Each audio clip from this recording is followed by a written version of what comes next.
وہ معاملات جو اللہ تعالیٰ نے متعین کر دیے، مقرر کر دیے، ان میں کسی قسم کا رد و بدل نہیں، انہیں ہم تقدیر یا مقدر کہہ لیں۔ اور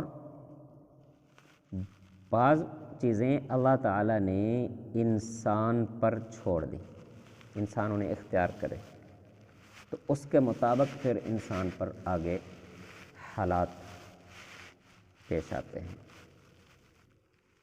مقدر بدلا نہیں جا سکتا۔ مثال کے طور پر موت ہے، موت کا وقت متعین ہے، کس مقام پر موت آئے گی وہ مقام متعین ہے،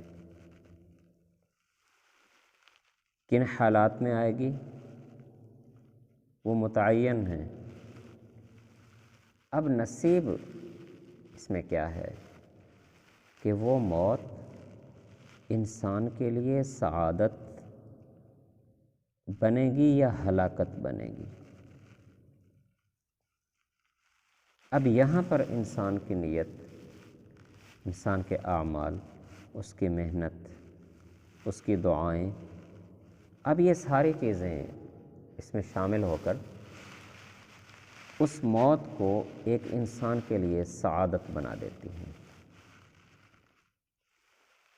اور انہی حالات میں اسی مقام پر ایک دوسرے شخص کی موت وہ اس کے لیے ہلاکت بن جاتی ہے۔ جنگ میں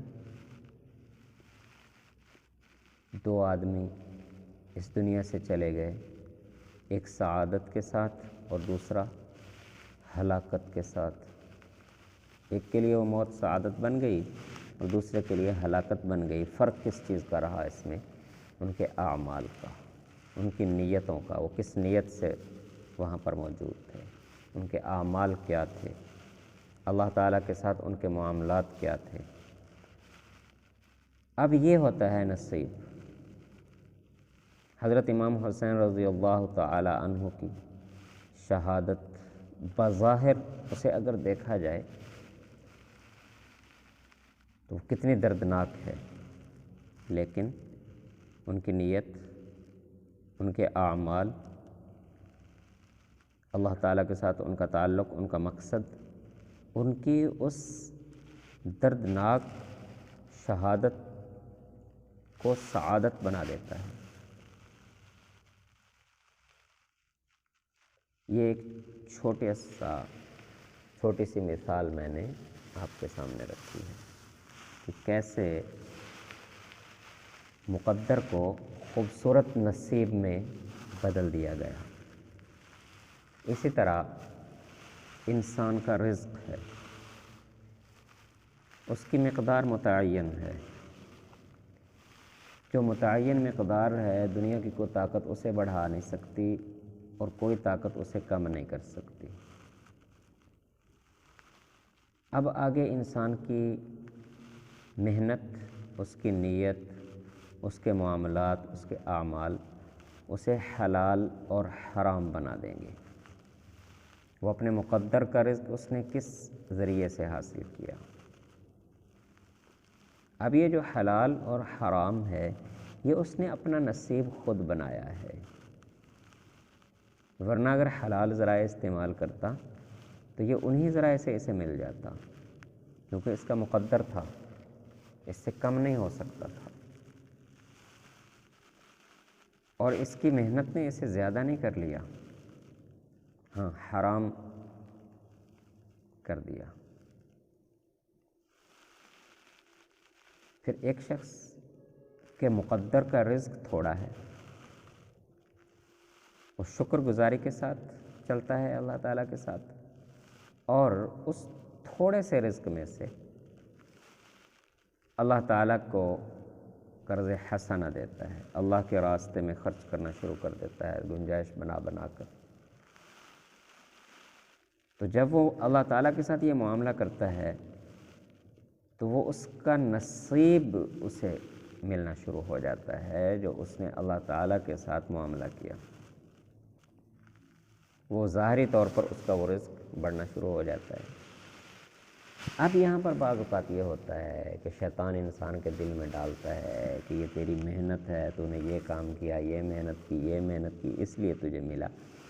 شروع میں آغاز یہیں سے ہوا کہ اس نے اللہ کے راستے میں خرچ کرنا شروع کیا، اس نے صدقہ کرنا شروع کیا، تو اس کی وہی جو چھوٹی سی کوئی کمائی تھی، تھوڑی سی محنت تھی، اس میں برکت آنا شروع ہو گئی، بڑھنا شروع ہو گئی۔ اب شیطان کو یہ چیز پسند نہیں آئی، اس نے اس کے ذہن میں ڈالا کہ یہ جو تو خرچ کرتا تھا، یہ تو ایسے ہی تو کرتا رہا، بس یہ بنائی ہوئی باتیں ہیں، اصل تو محنت سے ہوتا ہے، یہ تو نے محنت کی تھی نا، اس سے بڑا ہے یہ تیرا رزق، تیرا مال، وہ تیری محنت کی کامیابی ہے۔ تو وہ خرچ کرنا کم کر دیتا ہے۔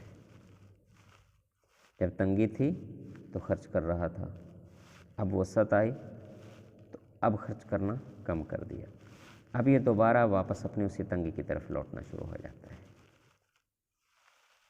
تو پھر نصیب اور مقدر کو رونا شروع کر دیتا ہے، شیطان دوبارہ اس راستے کی طرف آنے نہیں دیتا۔ اب کہتے کہ میں کیسے خرچ کروں، حالات ہی اتنے تنگ ہیں، اچھا والا کاروبار تھا، بزنس تھا، تنگ ہو گیا، پتہ نہیں کیڑے اعمال کی سانوں سزا ملی، کن اعمال کی مجھے سزا مل رہی ہے، کہ بڑی تنگی ہو گئی۔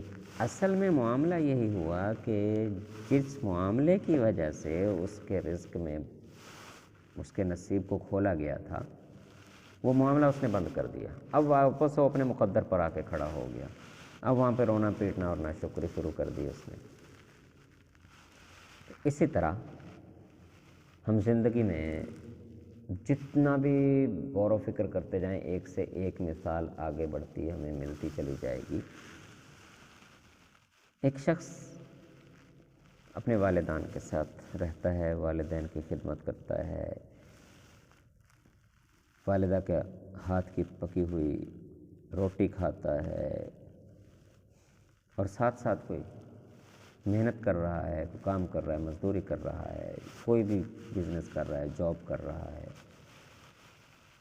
تو اچانک ایک فیصلہ ہوتا ہے کہ زیادہ ضرورت ہے پیسے کی، تو بیرون ملک بھیجا جائے۔ اب انسان کیا کرتا ہے، اپنے والدین کو چھوڑا، گھر کی آرام راحت کو چھوڑا، پردیس میں چلا گیا۔ اب وہاں جا کر اس نے ڈبل محنت بھی شروع کر دی، تو پیسہ زیادہ آنا شروع ہو گیا۔ اب یہاں پہ لوگ سمجھتے ہیں اس نے محنت کی اور اپنا مقدر بنا لیا۔ یہ مقدر نہیں بنایا، یہ نصیب تھا، ایک نصیب کو دوسرے نصیب کے ذریعے سے بدلا گیا ہے۔ ایک نصیب تھا والدین کے ساتھ رہنا، اسے قربان کر کے اس کی جگہ پہ تھوڑا سا زیادہ مال۔ ایک نصیب تھا گھر کا جو سکون ہے، گھر میں رہنے میں جو انسان دلی طور پر، ذہنی طور پر سکون اور راحت محسوس کرتا ہے اپنوں کے درمیان، اب پردیس میں وہ نہیں ملے گی۔ اب اس نے اپنے کچھ نصیب جو تھے وہ چھوڑے۔ ایسے مقدر نہیں میں کہتا، اگر یہ اس کا مقدر ہوتا کہ اس نے ہر حال میں والدین کے ساتھ ہی رہنا ہے، تو پھر یہ الٹا لٹک جاتا، یہ باہر کہیں سیٹ نہیں ہو سکتا تھا۔ اگر قرضے شرضے پکڑ کے چلا بھی جاتا تو وہاں کام نہ ملتا، کامیاب نہ ہوتا، کوئی مسئلہ مسائل بن جاتا اور واپس اپنی گھر میں پہنچ جاتا، الٹا خرچے، پریشانیاں، قرضے ڈبل ہو جاتے۔ تو اس کے نصیب پر چھوڑ دیا گیا تھا، چاہے تو والدین کے ساتھ رہ لے، چاہے فیصلہ کر لے والدین سے دور رہ کے کمانے کا۔ اسی طرح پھر شادی کے بعد کے معاملات ہیں، میاں بیوی اکٹھے گھر میں رہتے ہیں، اپنے بچوں کی دیکھ بھال کرتے ہیں، بچے اپنے امی ابا کے ساتھ رہتے ہیں۔ تو یہ فیملی جس سکون اور جس راحت کے ساتھ رہتی ہے، جو ان کا نصیب تھا اکٹھے رہنا، بچے کی محبت، بچے کو ماں باپ کی محبت، پھر میاں بیوی کے آپس میں محبت، پھر گھر کا کھانا، گھر کا سکون، راحت، چین، آرام، اب یہ ایک نصیب تھا۔ اس نصیب کو بدلا، بچے کا باپ اس سے بچے سے دور ہو گیا، باپ سے بچہ دور ہو گیا، میاں بیوی ایک دوسرے سے دور ہو گئے، اب اس نصیب کے بدلے میں دوسرا نصیب ملا، کچھ برانڈ کے کپڑے ملنا شروع ہو گئے بیوی کو، کچھ برانڈڈ کھلونے اپنے بچے کو ملنا شروع ہو گئے، کچھ ریڈی میڈ برانڈڈ کپڑے بچہ پہننا شروع کر دیا۔ معاشرے والے سمجھتے ہیں نصیب بڑے اچھے ہیں ہو گئے، حالانکہ یہ نصیب اچھے نہیں ہوئے تھے، کچھ اچھے نصیبوں کو قربان کر کے کچھ گھٹیا چیزوں کو سٹیٹس بنا کر سامنے کھڑا کر لیا گیا۔ جو مقدر ہے اسے بدلا نہیں جاتا، جو اللہ نے مقرر کر دیا، لیکن جو اللہ تعالیٰ نے انسان کی کوشش اور محنت پر چھوڑ دیا اس میں آپ رد و بدل کر سکتے ہیں۔ ایک اور مثال لے لیتے ہیں، حضرت علی رضی اللہ تعالیٰ عنہ کا واقعہ مشہور واقعہ ہے کہ کہیں نکلے تو راستے میں نماز کا وقت ہوا، سواری سے اترے، مسجد میں چلے گئے تو وہاں پر ایک بچہ کھڑا ہوا تھا، نوجوان، اس سے کہا کہ یہ سواری پکڑ، میں نماز پڑھ کے آتا ہوں۔ تو نماز پڑھ کے نکلے، کچھ سکے نکالے جیب سے کہ اس بچے کو دے دوں گا دل جوئی کے لیے۔ اس نے سواری کی رسی پکڑی ہوئی ہوگی، دیکھا کہ وہ نہیں ہے وہاں پر، بچہ، سواری کھڑی ہوئی ہے، گھوڑا تھا یا جو بھی تھا، گھوڑا کھڑا ہوا ہے لیکن اس کی وہ لگام وغیرہ نہیں ہے۔ تو اسی طرح چل دیے بازار میں، سامنے دکان تھی، دکان پر پہنچے تو سامنے وہی لگام لٹک رہی تھی، قیمت پوچھی تو اس نے وہی قیمت بتائی جو جیب سے سکے اس بچے کو دینے کے لیے، اس لڑکے کو دینے کے لیے نکال لیے تھے۔ اب یہ سکے اس لڑکے کا مقدر تھا، اب حرام لینے ہیں یا حلال کر کے لینے ہیں، یہ نصیب اس نے اپنا خود بنایا۔ اگر کچھ دیر صبر کے ساتھ وہاں پر کھڑا رہتا، خیانت نہ کرتا، امانت کے ساتھ کھڑا رہتا، اس امانت کی حفاظت کرتا تو اس کا مقدر حلال طریقے سے اس کو نصیب ہو جاتا۔ اب سمجھ گئے نا مقدر اور نصیب کا فرق؟ مقدر نصیب ہونا تھا حلال راستے سے، اب وہی مقدر حرام راستے سے نصیب ہو گیا۔ یہ ہے آزادی۔ ہمارے بعض لوگ تقدیر کے مسئلے میں بعض اوقات انسان کو بالکل ہر طرف سے مجبور بیان کر دیتے ہیں کہ بس جی یہ تو اللہ کی مرضی کے بغیر ہو ہی نہیں سکتا۔ مرضی کا مطلب ہوتا ہے رضا، اللہ کی رضا نہیں ہوتی اس میں کہ انسان حرام کھائے، مرضی نہیں ہوتی اس میں، خوشی، مرضی کا مطلب ہوتا ہے خوشی۔ اللہ خوش نہیں ہے لیکن رسی ڈھیلی چھوڑی ہوئی ہے، بس اختیار دیا ہوا ہے، اسے کہا جاتا ہے کہ اللہ کی مرضی۔ مرضی نہیں، مرضی خوشی کی چیز کو کہا جاتا ہے کہ جو فیصلہ خوشی سے کیا جائے اسے مرضی کہا جاتا ہے، مرضی نہیں۔ اللہ تعالیٰ نے اختیار دیا انسان کو، آزادی دے دی انسان کو، یہ اللہ کی طرف سے دی ہوئی آزادی اور اختیار تھا جس کے ذریعے سے انسان نے اپنے مقدر کو جب اپنے نصیب میں کیا تو اس کا راستہ غلط کر دیا، مقدر کر دیا، اسے نصیب کیسے کرنا ہے، اپنے نصیب میں کیسے کرنا ہے، اس کے لیے انسان کو آزادی دے دی۔ اب اس کے لیے انسان پھر اللہ تعالیٰ سے دعائیں کرتا ہے، حرام سے بچنے کی کوشش کرتا ہے، حرام سے اللہ تعالیٰ کی پناہ میں آتا ہے، بار بار اللہ تعالیٰ سے پناہ مانگتا ہے، حلال کا سوال کرتا ہے، دعائیں کرتا ہے۔ اسی طرح ایک شخص کسی پر ظلم کرتا ہے،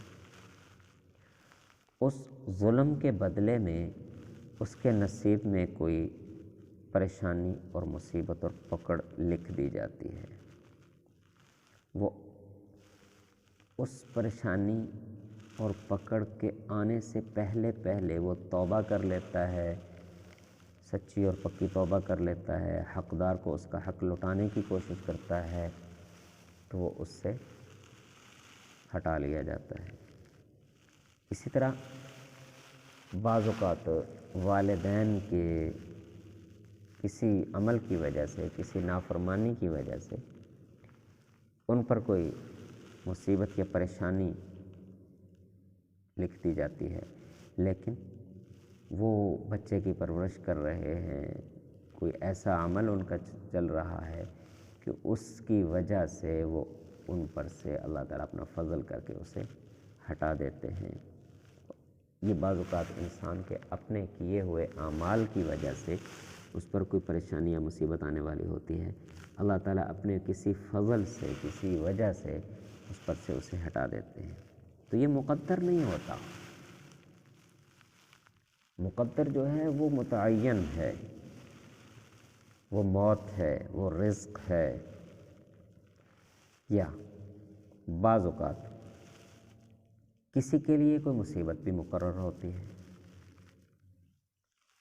وہ اب اس مصیبت کو اپنے لیے سعادت کا ذریعہ بنا لیتا ہے، صبر کے ذریعے سے، اللہ تعالیٰ سے دعا و التجا کے ذریعے سے، تو اس کے مقدر میں ہوتی ہے ظاہری مصیبت، لیکن وہ ظاہری مصیبت اس کے لیے ذریعہ بن جاتی ہے اس کی بخشش کا، اس کی نجات کا، اس کی نیکیوں کے وزن بڑھانے کا۔ تو یہ مختصر سا فرق تھا، امید ہے کہ سمجھ آ گیا ہوگا سب کو۔